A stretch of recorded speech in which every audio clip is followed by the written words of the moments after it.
Hey guys, this is Xavier with Gotta Be Mobile, and this is the iPhone 5S running on iOS 8 Beta 4. And unfortunately, Sprint still has pretty slow networks in parts of San Francisco. So even though we have 2 bars of Sprint LTE here on Howard and 2nd Street, I can't do everything I'd like to do, including looking at friends' pictures on Facebook. So if I go ahead and just click here, see which photo a friend liked, it just takes several seconds to do anything. And this is not the kind of user experience that we should expect in the heart of South of Market neighborhood in San Francisco. This is an area with a lot of tech companies and people that rely on their phones. And there we go. There's a picture that my friend liked. It's a picture of my son and my wife. But it shouldn't take that long to pull up a photo on Facebook. That's not even close to how much data it takes to stream videos, for example. Now, contrast that with AT&T's network. And let's fire up my AT&T iPhone 5S. And if I fire up Facebook, and let's get into the notifications window. Here we go. So we're in the same window. And if I go ahead and see what photo my friend likes, boom, comes right up. And that's the kind of experience we expect from 4G LTE. Not that laggy garbage that we just saw on Sprint's network. Now, a few years ago, I would have never thought I would recommend AT&T over Verizon and Sprint, but all of my primary devices are now on AT&T. So that means my daily driver iPhone 5S, which is this, my iPad mini with Retina display is on AT&T, as well as the device I'm recording this video on, which is LG G3, and as is my Galaxy S5.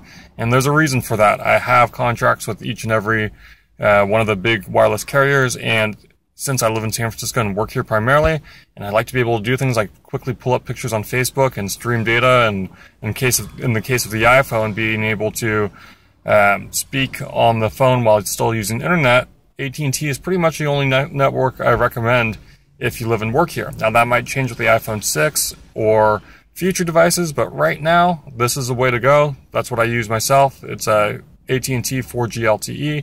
Really speedy results. We typically see about 10 megabits per second and up throughout San Francisco.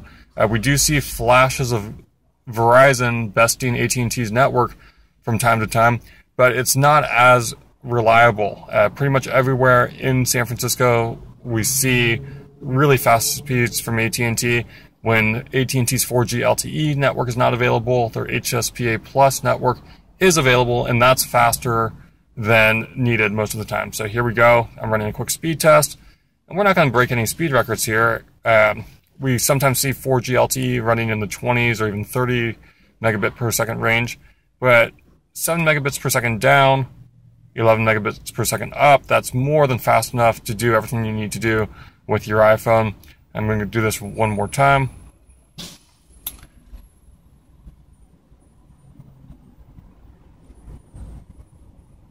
And again, 10 megabits per second.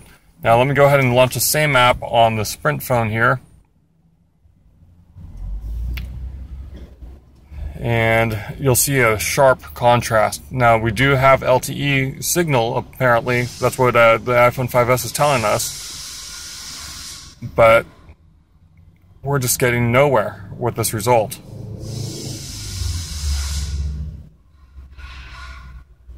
And this is speeds well below what we used to see years ago from 3G devices. So about a quarter megabit per second down, and it's just chugging along for upload, just breaking 1 megabit per second.